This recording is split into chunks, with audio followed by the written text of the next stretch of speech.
الحمد لله رب العالمين والصلاة والسلام على أشرف الأنبياء والمرسلين نبينا محمد وعلى آله وأصحابه وأتباعه بإحسان إلى يوم الدين. رب شرح لي صدري ويسر لي أمري واحلل عقدة من لساني يفقه قولي. سبحانك لا علم لنا إلا ما علمتنا إنك أنت العليم الحكيم. محترم سامعین، معزز بھائیوں، عزیز دوستو،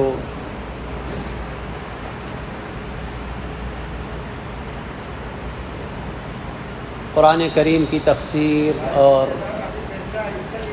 تفہیم کا ایک سلسلہ اللہ کے فضل و کرم اور اس کی خصوصی توفیق سے کچھ عرصہ قبل ہم نے شروع کیا تھا.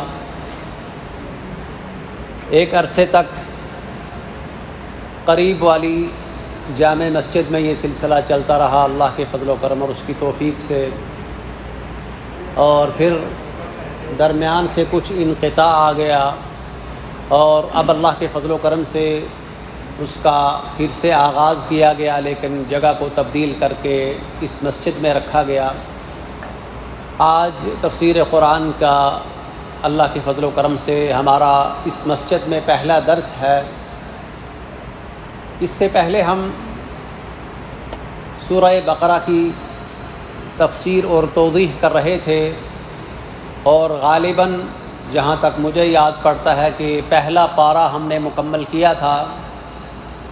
اب یاد نہیں کہ دوسرے پارے کا آغاز کیا یا نہیں، میرے ذہن میں نہیں ہے، تو کوئی حرج نہیں کہ ہم دوسرے پارے کے شروع سے ہی اپنے درس کا آغاز کرتے ہیں. اعوذ باللہ من الشیطان الرجیم.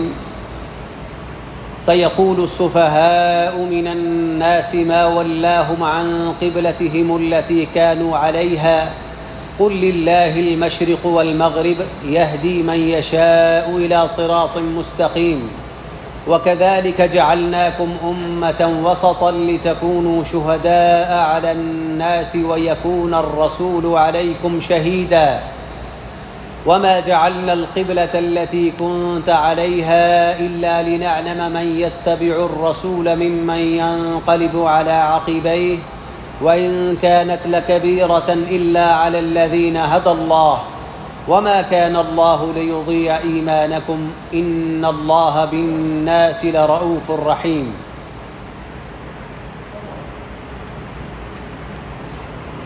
ان آیات سے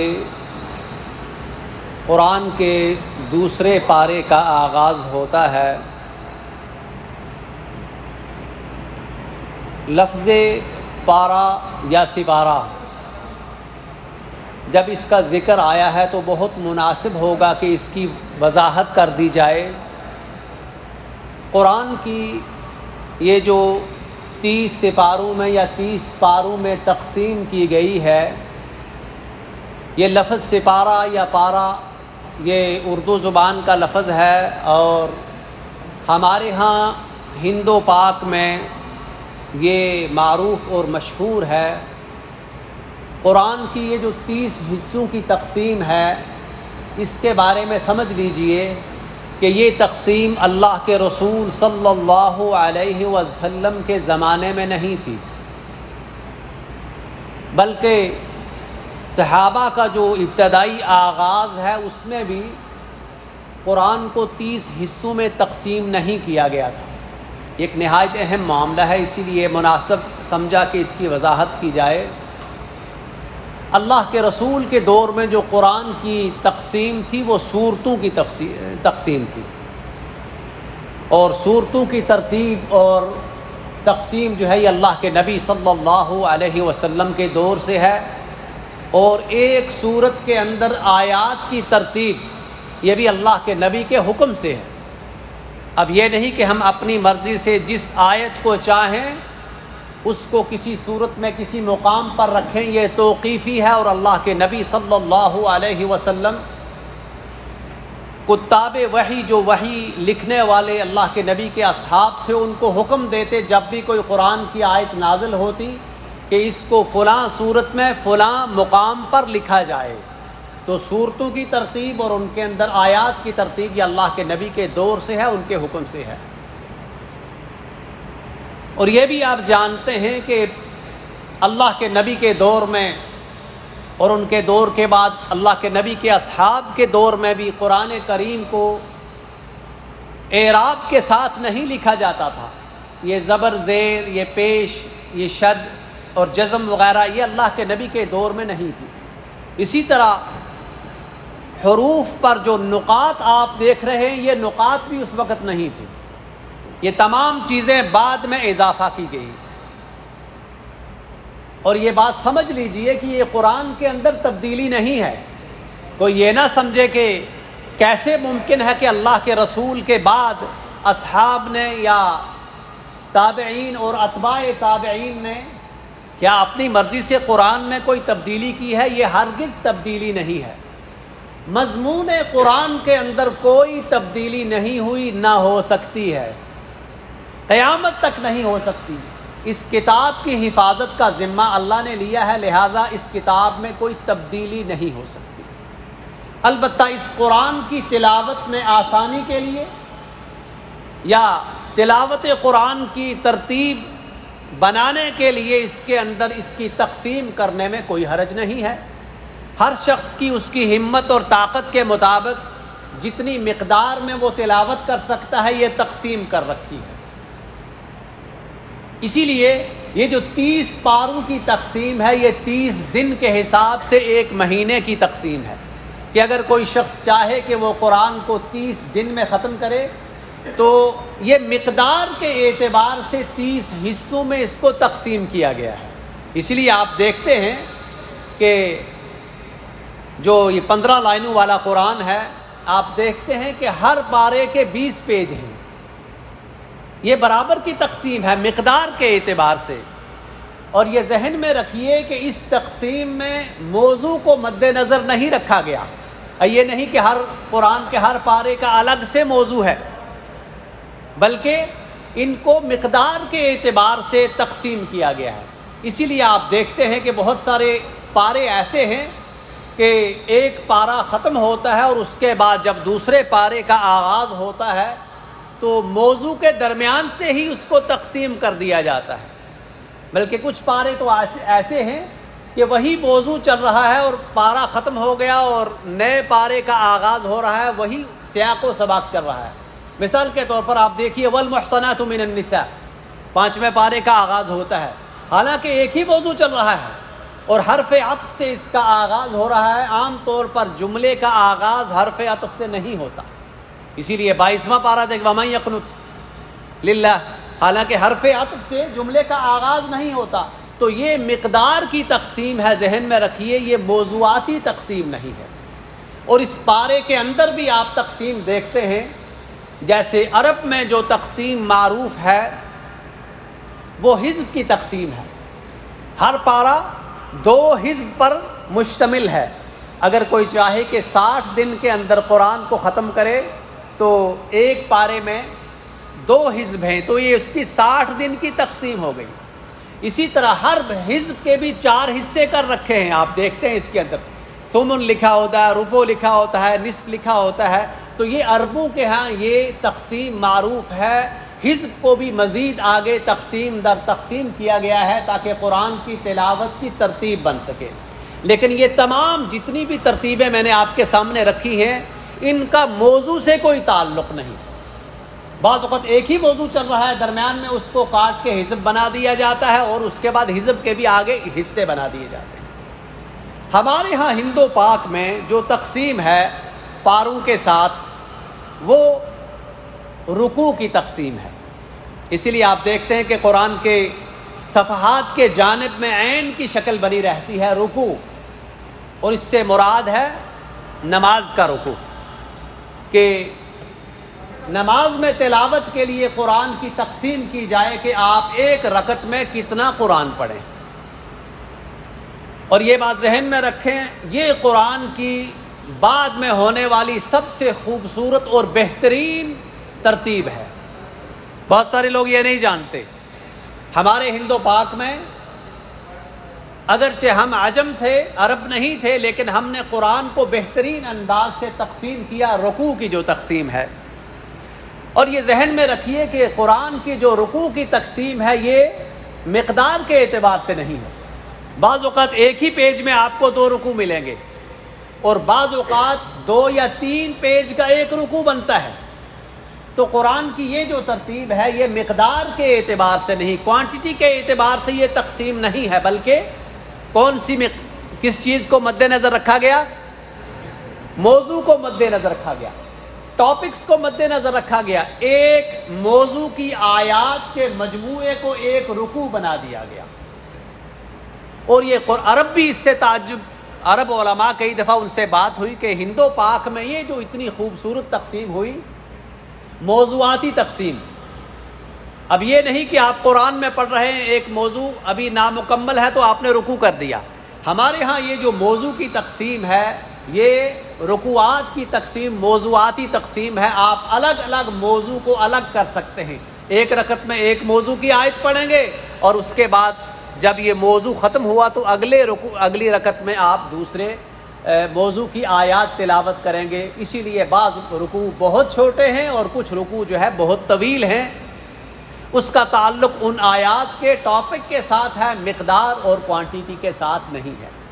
یہ کچھ وقت ہم نے لے لیا، لیکن یہ ضروری باتیں تھیں تاکہ ہمیں اس کا علم ہو جائے کہ قرآن کے اندر یہ جو رموز ہیں، یہ جو نشان ہے، یہ تقسیم ہے، اس کی اساس اور اس کی بنیاد کیا ہے۔ دوسرے پارے کا آغاز ہوتا ہے آج کے ہمارے درس سے۔ سَيَقُولُ السُّفَهَاءُ مِنَ النَّاسِ، ان قریب لوگوں میں سے کچھ نادان لوگ یہ کہیں گے، ما وَاللَّهُمْ عَنْ قِبْلَتِهِمُ الَّتِي كَانُوا عَلَيْهَا، کس چیز نے انہیں اپنے قبلے سے پھیر دیا، اپنے پرانے قبلے سے پھیر دیا۔ قُلْ لِلَّهِ الْمَشْرِقُ وَالْمَغْرِبُ، اے نبی کہہ دیجئے کہ مشرق اور مغرب اللہ کے لیے ہے۔ يَهْدِي مَن يَشَاءُ إِلَى صِرَاطٍ مُسْتَقِيمٍ، اللہ جس کو چاہتے ہیں صراط مستقیم کی جانب ہدایت نصیب فرماتے ہیں۔ وَكَذَلِكَ جَعَلْنَاكُمْ أُمَّةً وَسَطًا، اور ایسے ہی ہم نے آپ کو یعنی امت محمد صلی اللہ علیہ وسلم کو امت وسط بنا دیا، اعتدال والی امت بنایا۔ لِتَكُونُوا شُهَدَاءَ عَلَى النَّاسِ، تاکہ آپ لوگوں پر گواہ بن جائیں۔ وَيَكُونَ الرَّسُولُ عَلَيْكُمْ شَهِيدًا، اور رسول تم پر گواہ بن جائیں۔ وَمَا جَعَلْنَا الْقِبْلَةَ الَّتِي كُنْتَ عَلَيْهَا إِلَّا لِنَعْلَمَ مَن يَتَّبِعُ الرَّسُولَ مِمَّن يَنقَلِبُ عَلَى عَقِبَيْهِ، ہم نے قبلہ اس لیے بنایا تاکہ ہم یہ جان لیں کہ رسول کی اتباع کون کرتا ہے، ممن ينقلب على عقبیہ، اور کون ہے ایسا شخص جو رسول کی مخالفت کرتے ہوئے اپنی ایڑیوں پر پھر جاتا ہے۔ وَإِن كَانَتْ لَكَبِيرَةً إِلَّا عَلَى الَّذِينَ هَدَى اللَّهُ، یقیناً یہ ایک بہت بڑی بات تھی، یہ عظیم معاملہ تھا، إِلَّا عَلَى الَّذِينَ هَدَى اللَّهُ، مگر ان لوگوں کے لیے یہ نہایت ہی آسان تھا جن کو اللہ نے ہدایت دی۔ وَمَا كَانَ اللَّهُ لِيُضِيعَ إِيمَانَكُمْ، ہرگز اللہ آپ کے ایمان کو ضائع نہیں کرے گا۔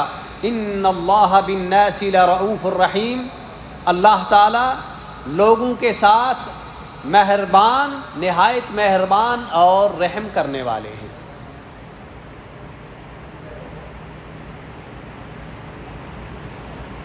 قرآن کریم کی سورہ بقرہ کی ان آیات میں قبلہ کی تبدیلی کا ذکر ہے۔ آپ جانتے ہیں کہ ابتدائے اسلام میں اللہ کے رسول صلی اللہ علیہ وسلم نماز میں کعبۃ اللہ کی جانب رخ کر کے نماز ادا کرتے تھے، اور جب اللہ کے رسول صلی اللہ علیہ وسلم مدینہ منورہ ہجرت کر کے تشریف لے گئے تو ایک مدت تک وہاں بھی آپ بیت المقدس کی جانب رخ کر کے نماز پڑھتے تھے۔ مکہ میں جب ابتدائے اسلام میں کعبۃ اللہ اور بیت المقدس دونوں کے جانب رخ کر کے نماز پڑھنا ممکن تھا، کیونکہ آپ جانتے ہیں کہ بیت المقدس کعبہ سے کس جانب ہے؟ شمال کی جانب، نارتھ کی جانب ہے مکہ سے بیت المقدس۔ تو اللہ کے نبی صلی اللہ علیہ وسلم کعبۃ اللہ کو بھی سامنے رکھتے تھے اور بیت المقدس کو بھی، ایک ایسے مقام پر کھڑے ہوتے تھے کہ دونوں آپ کے سامنے رہے۔ اب اصل جو قبلہ تھا اس وقت اہل کتاب کا اللہ کے نبی کی آمد سے پہلے وہ بیت المقدس تھا، تو اللہ کے نبی دونوں کو سامنے رکھ کے نماز ادا کرتے تھے۔ لیکن جب مدینہ چلے گئے تو اب وہ مکہ اور بیت المقدس کے درمیان میں تھے، وہ کعبۃ اللہ جنوب کی جانب ہے اور بیت المقدس شمال کی جانب ہے۔ اب ایسا ممکن نہیں تھا کہ دونوں کے جانب نماز میں رخ کیا جائے، تو اللہ کے نبی کعبۃ اللہ کی جانب پیٹھ کر کے بیت المقدس کی جانب نماز ادا کرتے تھے، کیونکہ اس وقت بیت المقدس ہی کعبہ تھا۔ اور یہ بات سمجھ لیجئے کہ اصل میں جو ابتدائی قبلہ ہے وہ کعبۃ اللہ ہی ہے، وہ مسجد حرام یا کعبۃ اللہ ہے اصل قبلہ ابتدائی۔ حضرت آدم نے اس کی تعمیر کی، بعد میں حضرت ابراہیم نے اس کی تعمیر کی، اور اس کے بعد بھی وقتاً فوقتاً تعمیرات ہوتی رہی۔ اصل بنیادی قبلہ جو ہے وہ کعبہ ہی ہے۔ اللہ کے نبی صلی اللہ علیہ وسلم نے ابتدائے اسلام میں، آپ جانتے ہیں کہ مشرکین مکہ سے کہیں زیادہ اہل کتاب اسلام کے قریب تھے، اگرچہ وہ گمراہ ہو چکے تھے، لیکن آغاز میں ان کو اللہ نے آسمانی کتابیں دی تھی۔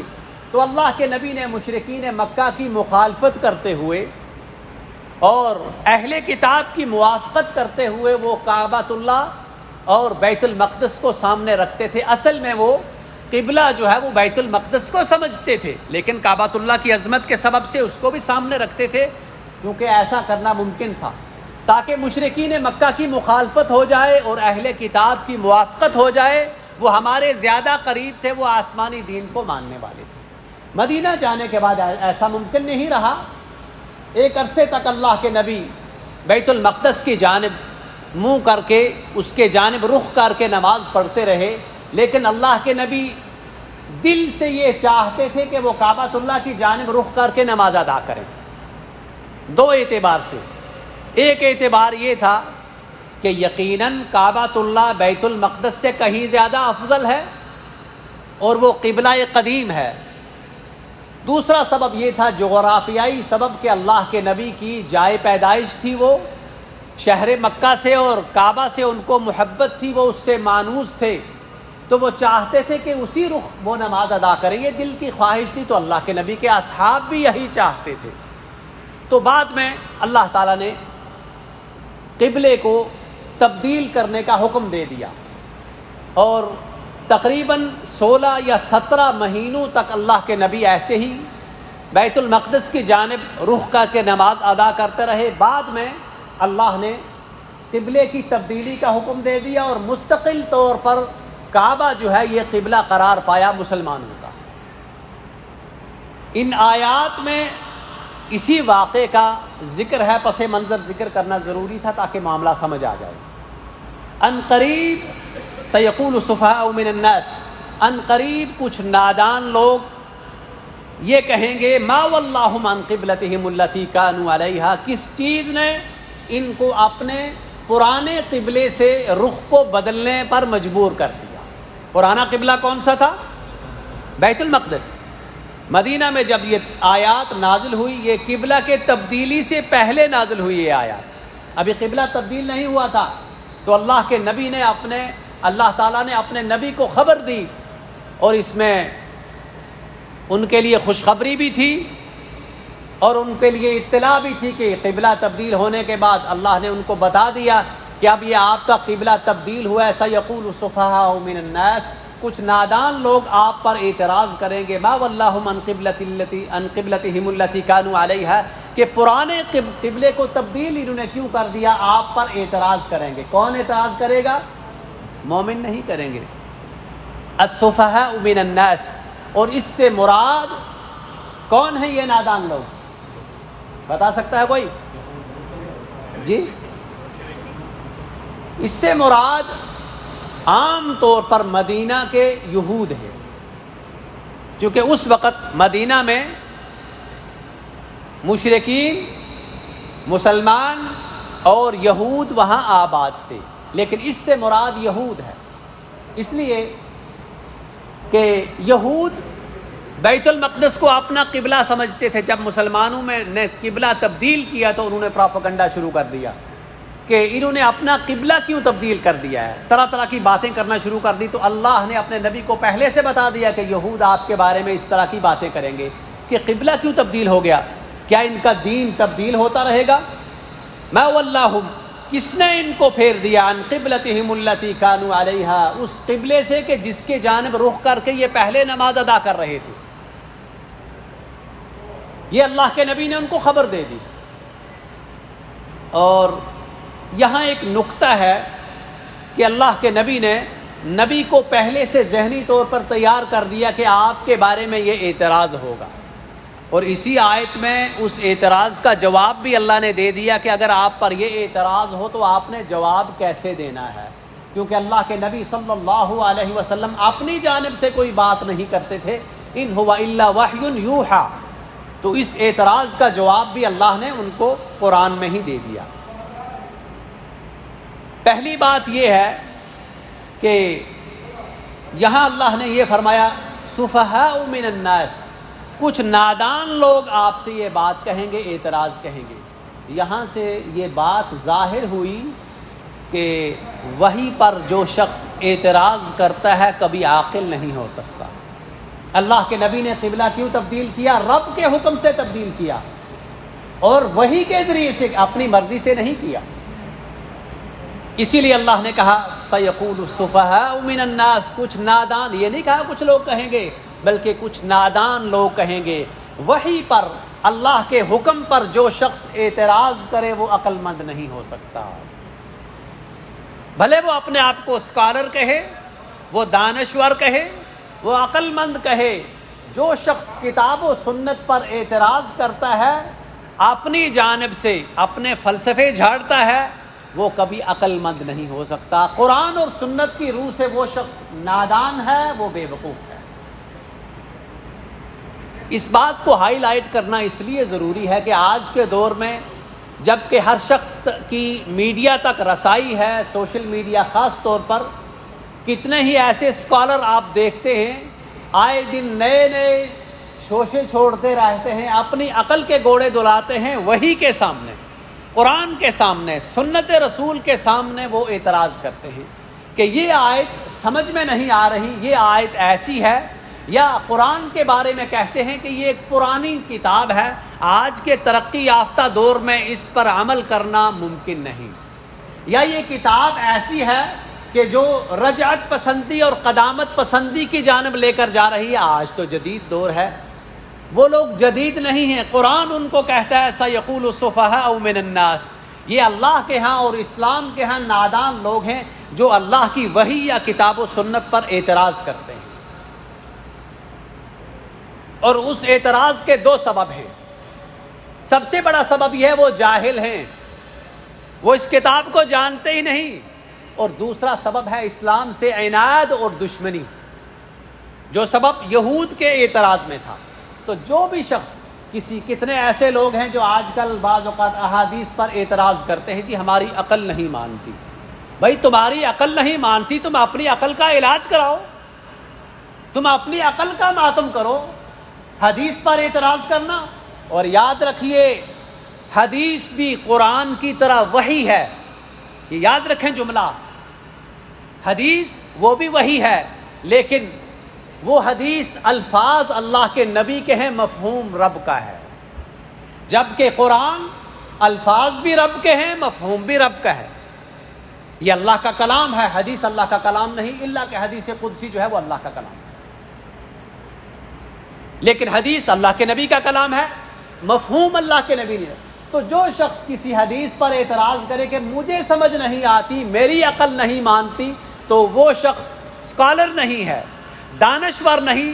قرآن دوسرے پارے میں بقرہ میں کہتا ہے سیقول السفہاء، وہ سفیہ ہے، نادان ہے، کم عقل ہے. اور تعجب کی بات ہے کہ کتنے لوگ ان کے پیچھے چلنے والے ہیں جو کہتے ہیں مجھے اس حدیث پر اعتراض ہے. یہ حدیث قابل عمل نہیں، حدیث کا کوئی قصور نہیں، تمہاری عقل نہیں، تمہاری فہم سے بالا تر ہے. تو یہ یاد رکھیے، وہی پر اعتراض کرنے والا انسان نادان ہے، کم عقل ہے. من الناس سے مراد جیسے کہ وضاحت کی گئی، اس سے مراد یہود ہیں، عام طور پر اہل کتاب ہیں، اور خاص طور پر یہود ہیں جنہوں نے مسلمانوں پر اعتراض کیا تھا. ما واللہم عن قبلتہم التی کانوا علیہا، جس قبلہ کی جانب یہ رخ کر کے نماز پڑھ رہے تھے اس سے انہوں نے رخ کیوں بدل لیا، یہ ان کا اعتراض تھا. اللہ نے نبی کو پہلے ذہنی طور پر تیار کر دیا تھا. اور یاد رکھیے، جب آپ ذہنی طور پر کسی اعتراض کے لیے تیار ہوں تو جب اعتراض ہو تو آپ پر گراں نہیں گزرتا. جس چیز کے لیے آپ پہلے سے ذہنی طور پر تیار ہوں، جب وہ معاملہ، کوئی مصیبت، کوئی حادثہ یا کوئی بھی معاملہ آئے تو آپ کو جھٹکا نہیں لگتا، آپ کو توقع ہوتی ہے کہ یہ کام ہونے والا ہے. اسی لیے اللہ نے اپنے نبی کو ذہنی طور پر تیار کر دیا کہ آپ کو اس طرح کے اعتراضات کا سامنا کرنا پڑا گیا. اللہ کے نبی نے اس کے بعد اللہ نے ان کو جواب بتایا کہ اے نبی آپ نے یہ جواب دینا ہے. اعتراض بھی ذکر کر دیا اور جواب بتا دیا. قل للہ المشرق والمغرب یہدی من یشاء الی صراط مستقیم. اے نبی، پہلی بات یہ ہے اس آیت میں کہ آپ کو پریشان ہونے کی ضرورت نہیں. جو اعتراض کرنے والے ہیں وہ کون ہیں بتائیے؟ نادان ہیں. جب نادان کہہ دیا تو اس میں اللہ کے نبی کے لیے پیغام ہے کہ زیادہ سنجیدہ ہونے کی ضرورت نہیں، اس معاملے کو زیادہ سیریس لینے کی ضرورت نہیں. سیقول السفہاء من الناس، یہ ایسے لوگ نہیں کہ ان کے لیے جواب دینے میں آپ کوشش کریں، کیونکہ اللہ کے نبی صلی اللہ علیہ وسلم لوگوں کی ہدایت کے بڑے حریص تھے اور وہ چاہتے تھے، محنت کرتے تھے کہ لوگوں کو ہدایت مل جائے. تو اللہ نے کہہ دیا کہ یہ نادان لوگ اس طرح کی باتیں کریں گے، فکر کرنے کی ضرورت نہیں، آپ اپنا کام جاری رکھیے. یہ نادان ہیں، یہ اس طرح کے اعتراض کرتے رہیں گے. پہلے یہ بتا دیا اور ساتھ یہ کہہ دیا قل للہ المشرق والمغرب. جب اس طرح کا اعتراض ہو تو ان کو یہ سمجھائیے کہ پوری زمین اللہ کی ہے، مغرب کے مالک بھی اللہ ہیں اور مشرق کے مالک بھی اللہ ہیں. پہلے ہم شمال کی جانب رخ کر کے نماز پڑھتے تھے، بیت المقدس وہ بھی اللہ کی زمین ہے اور اللہ کے حکم سے ایسا ہو رہا تھا. اب ہم جنوب کی جانب کعبۃ اللہ کی جانب رخ کر رہے ہیں. قل للہ المشرق والمغرب، مشرق اور مغرب کے مالک اللہ ہیں اور جس جانب ہمیں حکم دیں گے ہم اس جانب رخ کر لیں گے، اپنی مرضی سے کچھ نہیں کریں گے. معلوم یہ ہوا کہ مشرق اور مغرب کی کوئی حیثیت نہیں ہے. اصل حیثیت کس کی ہے؟ اللہ کے حکم کی حیثیت ہے. قل للہ المشرق والمغرب، نبی کہہ دیجئے کہ مشرق اور مغرب کے اللہ مالک ہیں، جس جانب اللہ ہمیں حکم دیں گے ہم اسی جانب رخ کر کے عبادت کریں گے. یہدی من یشاء الی صراط مستقیم، جس کو اللہ چاہتے ہیں صراط مستقیم کی جانب رہنمائی فرما دیتے ہیں. اور اس آیت میں ایک اشارہ ہے کہ اللہ نے صراط مستقیم سے مراد کیا ہے کہ کعبۃ اللہ بیت المقدس سے زیادہ افضل ہے، اور یہود یا بنو اسرائیل یا اہل کتاب جو بیت المقدس کی جانب رخ کر کے بندگی کرتے تھے، کعبۃ اللہ اس سے زیادہ بہتر ہے، صراط مستقیم ہے، زیادہ افضل رابطہ ہے.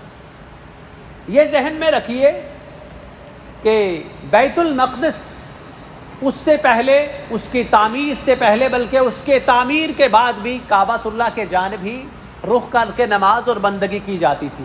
حضرت سلیمان نے جب بیت المقدس کو تعمیر کیا، اس کے بعد بنو اسرائیل انہوں نے بیت المقدس کا ایک حصہ جس کو صخرہ جس کو کہتے ہیں، چٹان جہاں ہے، اس جانب یہود نے رخ کر کے بندگی کرنا شروع کر دی، عبادت کرنا. تو اللہ نے ان کو اس پر خاموشی کی اور اسی پر وہ جاری رہے. جہاں تک نصارہ کا تعلق ہے، وہ بھی بیت المقدس کی جانب رخ کرتے تھے، لیکن ان کا قبلہ ان سے تھوڑا سا مختلف تھا. وہ بیت المقدس کی جو مشرقی جانب ہے وہاں رخ کر کے وہ نماز پڑھتے تھے. تو صراط مستقیم مسلمانوں کو اللہ نے عطا کر دیا، کعبۃ اللہ کی جانب یہ رخ کر کے نماز پڑھنا شروع کر دی اللہ کے حکم سے.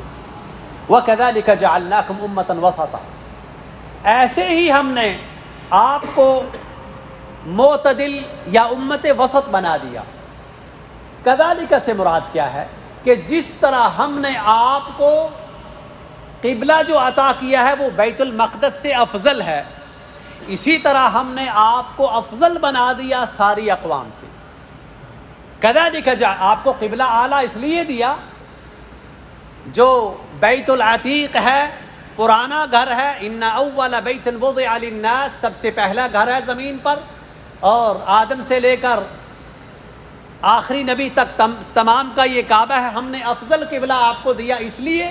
کذالک جعلناکم امۃ وسطا، ہم نے آپ کو ایک معتدل اور ایک افضل امت قرار دیا۔ وسط سے مراد ہے درمیانہ، معتدل، عدل و انصاف، اور عربی زبان میں جو وسط ہے یہ بہتر چیز کو بھی کہتے ہیں، افضل چیز کو بھی وسط کہتے ہیں، کہ ہمیشہ جو افضل چیز ہے وہ درمیانی ہوتی ہے، وہ میڈیم والی ہوتی ہے۔ تو اس سے مراد دونوں چیزیں ہیں۔ کذالک جعلناکم امۃ وسطا، ہم نے آپ کو بہترین امت بنا دیا۔ قرآن میں ایک اور آیت بھی ہے اس مفہوم کی، کسی کے ذہن میں ہے بہترین امت کی کے مفہوم کی آیت؟ کنتم خیر امۃ اخرجت للناس، یہ وسط جو امتن وسطن کی تشریح دوسرے مقام پر ہوئی ہے کہ اس وسط سے مراد ہے بہترین امت، خیر امت، تمام امتوں سے بہتر امت یہ ہے، اور اسی لیے اس امت کو سب سے بہترین قبلہ دیا گیا۔ وسط سے مراد یہ بھی ہے کہ عقائد، معاملات اور اعمال کے اعتبار سے یہ امت وسط ہے، اعتدال ہے ان کے عقائد میں بھی، اور ان کے اعمال اور احکام میں بھی اعتدال ہے، عدل و انصاف ہے، ایکسٹریم نہیں ہے۔ ایکسٹریمزم کا جو مسلمانوں کو طعنہ دیا جاتا ہے، قرآن نے 1400 برس پہلے ہی اس اعتراض کا جواب دیا، امتن وسطن، یہ تو اعتدال والے لوگ ہیں، یہ تو میانہ روی والی امت ہے، یہ کیسے انتہا پسند ہو سکتے ہیں؟ یہ تو اللہ نے ان کو یہ لقب دی ہے امتن وسطن۔ دوسری اس سے مراد یہ ہے کہ اس امت کے عقیدے میں بھی اعتدال ہے۔ اب اس کی وضاحت یہ ہے، حضرت عیسیٰ علیہ السلام کے بارے میں ہمارا جو عقیدہ ہے وہ درمیانہ عقیدہ ہے۔ یہود نے حضرت عیسیٰ کی نبوت سے انکار کر دیا، ان کو نبی نہیں مانتے تھے، بلکہ نعوذ باللہ من ذالک، وہ ان پر تہمت لگاتے تھے کہ اس کی ولادت باپ کے بغیر ہوئی ہے، اور ان کی ولادت پر شکوک و شبہات کا اظہار کرتے تھے۔ نبی ماننا تو بہت دور کی بات ہے، ان کے ماں کی کردار پر شک کرتے تھے۔ نصارہ اہل کتاب جو عیسائی ہے، ان کا طرز عمل کیا تھا؟ نبی تو مانتے تھے، لیکن نبوت کے ماننے میں اتنے آگے بڑھ گئے، اتنی انتہا پر چلے گئے کہ کہا کہ یہ رب کے بیٹے ہیں۔ انہوں نے ان کے کردار پر شک کیا، یہود نے ان کی ماں کے کردار پر، اور نصارہ نے کہہ دیا کہ چونکہ ان کے باپ نہیں ہیں، ان کی ماں نے ان کو بنا باپ کے جنم دیا ہے، لہٰذا یہ اللہ کے بیٹے۔ قالت اليہود عزیر ابن اللہ وقالت النصارى المسیح ابن اللہ، نصارہ نے کہہ دیا کہ مسیح رب کے بیٹے ہیں۔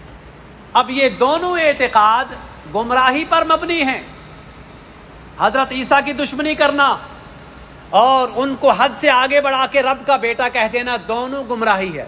وَكَذَلِكَ جَعَلْنَاكُمْ أُمَّةً وَسَطًا، ہم ایک درمیانی امت ہے۔ ہم نے کیا کہا کہ وہ کلمۃ اللہ وروح منہ، وہ اللہ کے نبی ہیں، اللہ کے کلمہ ہیں، اللہ نے اپنی قدرت کے اظہار کے لیے بنا باپ سے ان کو پیدا کیا ہے۔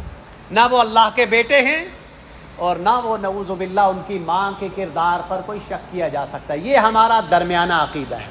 اسی طرح تمام عقائد کو آپ دیکھ لیں، یہود کسی اور انتہا پر ہوں گے، نصارہ کسی اور انتہا پر ہیں، جبکہ ہمارا جو عقیدہ ہے یہ درمیانی عقیدہ ہے۔ اسی طرح فقہی احکام کو آپ دیکھیں، میں مختصر مثالیں دے رہا ہوں بات کو سمجھانے کے لیے۔ امتن وسطن، درمیانی امت، اعتدال والی امت ہم اس لیے ہیں، ہمارے اسلامی جو احکام ہیں، جو فقہ ہے، جو شریعت ہے، وہ بھی درمیانی ہے۔ قتل کی مثال لیجیے، اگر کوئی شخص جان بوجھ کر کسی کو قتل کر دے، یہود کی شریعت کے اندر اس کا قصاص ہونا واجب، لازمی اور فرض تھا۔ جس نے قتل کیا اس کو قتل ہونا ہے، اس کے علاوہ کوئی آپشن نہیں تھا ان کے پاس۔ نصارہ کی شریعت میں یہ تھا کہ اگر کوئی شخص قتل کر دے تو ان کے پاس ان کو رحمت کے بارے میں کہا تھا کہ اس کو قاتل کو معاف کر دیا جائے۔ ایک معافی کا حکم ہے اور ایک طرف جو ہے کوئی آپشن نہیں کہ اس کو قتل ہی کرنا ہے۔ ہماری شریعت درمیانی ہے۔ ہماری شریعت میں کیا حکم ہے؟ ہمارے ہاں یہ ہے کہ اگر کوئی شخص جان بوجھ کر کسی کو قتل کر دے، اس مقتول کے وارث اگر چاہیں تو اس کو قتل کروا سکتے ہیں قصاص میں، اور اگر چاہیں تو اس سے فدیہ لے سکتے ہیں، اور اگر چاہیں تو ان کو فدیہ کے بغیر بھی معاف کر سکتے ہیں۔ ایک سے زائد آپشن ہماری شریعت کے اندر موجود ہیں۔ یہ ہے کذالک جعلناکم امۃ وسطا کہ زیادہ آپشنز ہیں، کوئی چیز ہم پر لازم اور فرض نہیں ہو گئی کہ اس سے آپ ہٹ نہیں سکتے۔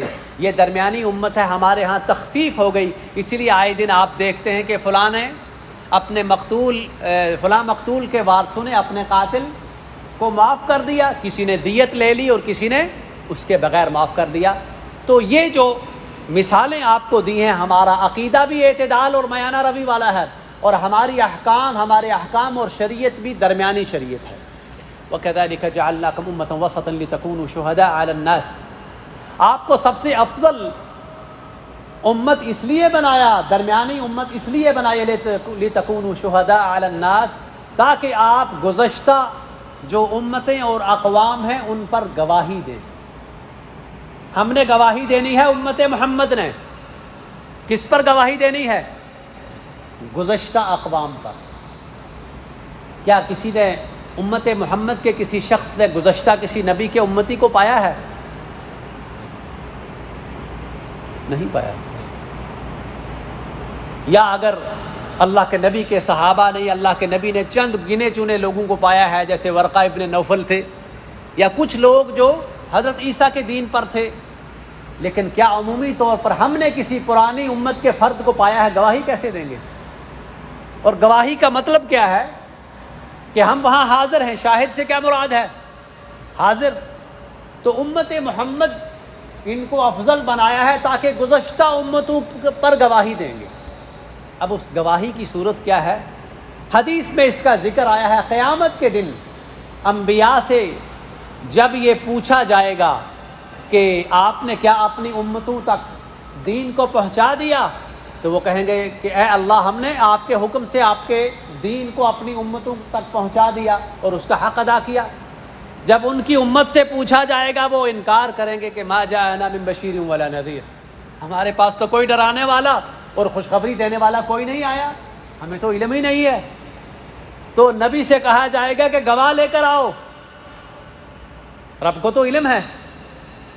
تو گواہ جب پوچھا جائے گا تو نبی کہیں گے، حضرت نوح کے بارے میں آتا ہے، وہ کہیں گے کہ امت محمد جو ہے وہ میری گواہ ہے، محمد کی امت صلی اللہ علیہ وسلم وہ میری گواہی دے گی کہ میں نے اپنی امت کو دین پہنچا دیا کما حقہ، اور امت محمد گواہی دے گی کہ حضرت نوح نے رب کی شریعت کو اپنی امت تک پہنچا دیا۔ اور حضرت نوح کی امت اعتراض کرے گی کہ آپ کیسے گواہی دے سکتے ہیں، آپ تو تھے ہی نہیں، ہم تو پہلی امت ہیں۔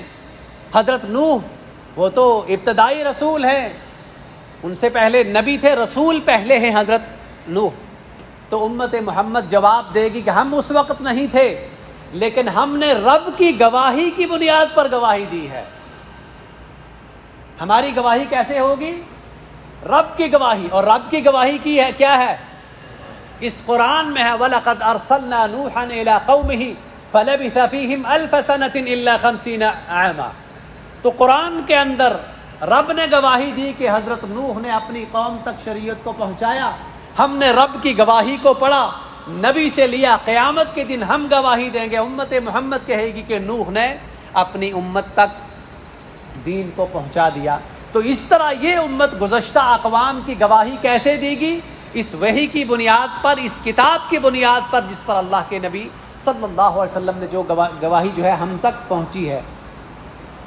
وَيَكُونَ الرَّسُولُ عَلَيْكُمْ شَهِيدًا، ہم گواہی دیں گے پچھلی امتوں کی اس گواہی کی بنیاد پر، قرآن کی گواہی کی بنیاد پر، اور ہمارے رسول ہم پر گواہی دیں گے۔ ہمارے نبی سے بھی پوچھا جائے گا تو ہمارے نبی گواہی دیں گے کہ ہاں میں نے گواہی دیں گے کہ میں نے دین کو پہنچا دیا، جس طرح کہ حجۃ الوداع کے موقع پر اللہ کے نبی صلی اللہ علیہ وسلم نے فرمایا تھا صحابہ کو گواہ بنا کر، اللہم هل بلغت، کیا میں نے پہنچا دیا؟ اللہم فاشہد، اے اللہ گواہ رہنا، اور میرے اصحاب بھی گواہ ہیں کہ جو دین آپ نے اتارا ہم نے پہنچا دیا۔ اور قیامت کے دن ہمارے خلاف بھی گواہی دیں گے۔ اللہ کے نبی، ہمارے اور آپ کے نبی شکوہ کریں گے، ہمارے خلاف گواہی دیں گے، ہم میں سے کچھ افراد کے خلاف۔ وہ گواہی کیا ہوگی؟ اس قرآن کے ساتھ جو آج امت کا سلوک ہے اس کو شکوہ کریں گے اللہ کے رسول رب کے سامنے۔ وہ شکوہ کسی حافظ کے ذہن میں ہے؟ وقال الرسول، اے اللہ، ان قوم اتخذوا هذا القرآن مہجورا، شکوہ ہے کہ اے اللہ میری قوم نے میری اس کتاب کو، قرآن کو مہجور کر دیا تھا، متروک کر دیا تھا، چھوڑ دیا تھا، نظام حیات نہیں بنایا۔ مسجدوں کے اندر قرآن تھے، بازار کے اندر قرآن نہیں تھے۔ مسجد کے اندر قرآن ہے اور گھر میں قرآن نہیں ہے۔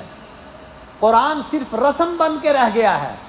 قرآن تاکچے پر پڑا ہے جس پر گرد ہے، جس پر ریشمی غلاف ہے، جس کو نکاح کے موقع پر استعمال کیا جاتا ہے، جس کو میت کے ساتھ قبر میں رکھا جاتا ہے۔ میری قوم نے اس کو مردوں کے لیے خاص کر دیا تھا۔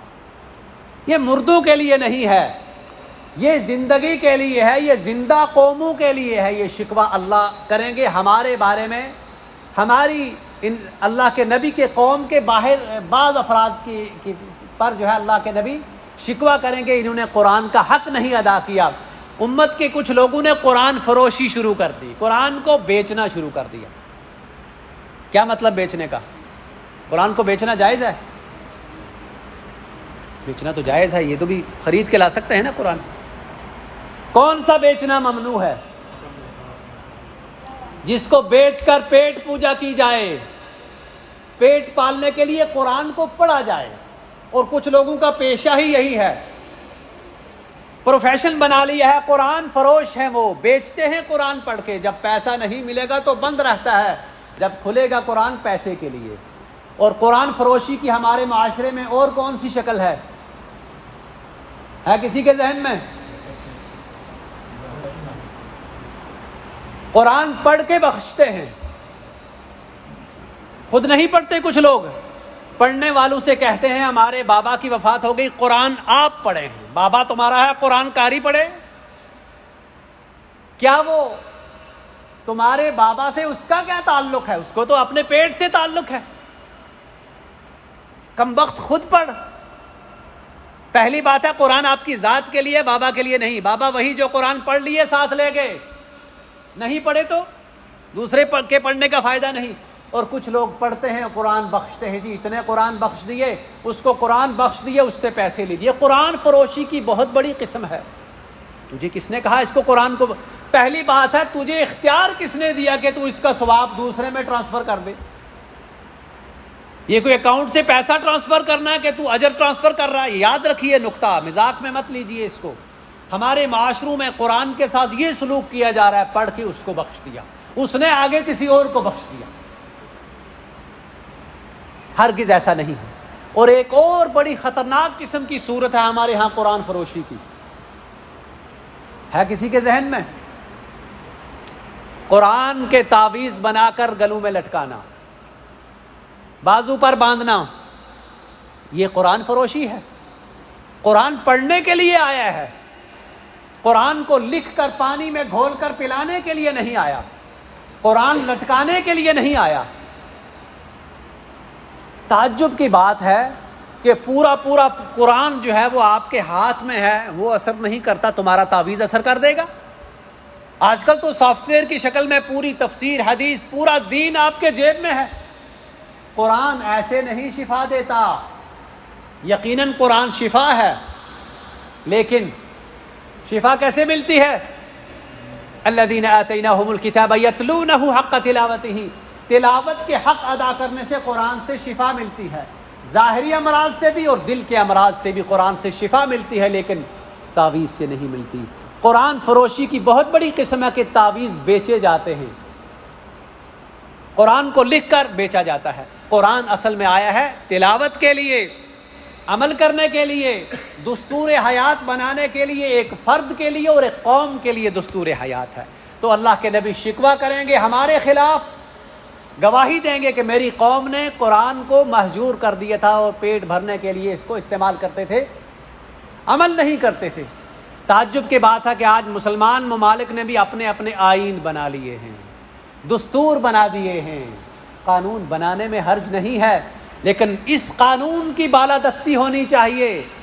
اور لوگوں نے اپنی اپنی کتابیں بنا دی، اور کالی کتابیں بنا دی، اس کی وضاحت اور تشریح کرنے والے بھی کالے گاؤن پہننے والے، کالے دل والے، کالے وکیل، ہر طرف سیاہی۔ یہ کتاب ہے جو کتاب زندگی ہے، جو ہدایت ہے، جو نور ہے، جو روشنی ہے۔ پارلیمنٹ میں قانون کی وضاحت کرنے والا اسلامی اسمبلی میں کون ہوتا ہے؟ عالم دین ہوتا ہے، شریعت ہوتا ہے۔ شریعت ساز کون ہوتا ہے؟ عالم دین ہوتا ہے۔ ابو بکر، عمر، عثمان، علی کی پارلیمنٹ میں کون لوگ تھے؟ قراء تھے۔ اور قانون کی وضاحت اور شریعت کی وضاحت اہل علم کرتے ہیں مسلمان ممالک میں، مسلمان پارلیمنٹ کے اندر۔ یہ بھی اللہ کے نبی کے شکوے کے اندر داخل ہے کہ اگر کوئی حکمران اس کو سپریم لا نہ بنائے اور اس کو سب سے بڑا قانون نہ سمجھے، بلکہ ہیلے بہانے بنا کر اس قرآن کو پس پشت ڈالے، لہٰذا اللہ کے نبی اپنے امت کے کچھ افراد کے خلاف گواہی دیں گے اور شکوہ کریں گے۔ آیت کچھ طویل ہے، میرا خیال ہے یہیں تک اکتفا کرتے ہیں، اور انشاءاللہ اس آیت کو آئندہ اپنے درس میں مکمل کریں گے۔ کچھ زیادہ گہرائی میں جانے کا مقصد یہ ہے کہ اگر آپ کو صرف لفظی ترجمہ بتا دیا جائے تو وہ کئی دفعہ انسان کے اوپر سے ہی گزر جاتا ہے۔ ہم سمجھتے ہیں کہ ہمارے لیے اس میں کیا ہے، قبلہ ان کا تبدیل ہوا تو اللہ نے حکم دے دیا، قبلہ تبدیل ہو گیا، اس میں کون سی ایسی بات ہے؟ تو یہ جو گہرے نکات ہیں یہ سمجھنے والے ہیں، تاکہ ہمیں علم ہو کہ قرآن ایک گہرا سمندر ہے جس کے اندر موتی ہیں، جواہرات ہیں، اس کو نکالنے اور سمجھنے کی ضرورت ہے۔ یہ کتاب ہمارے لیے ہے، اور اللہ سے دعا ہے کہ اللہ تعالی ہمارا یہاں بیٹھنا، سننا، سنانا اپنی بارگاہ میں قبول فرمائے۔ وصلی اللہ علی نبینا محمد وعلی آلہ واصحابہ اجمعین۔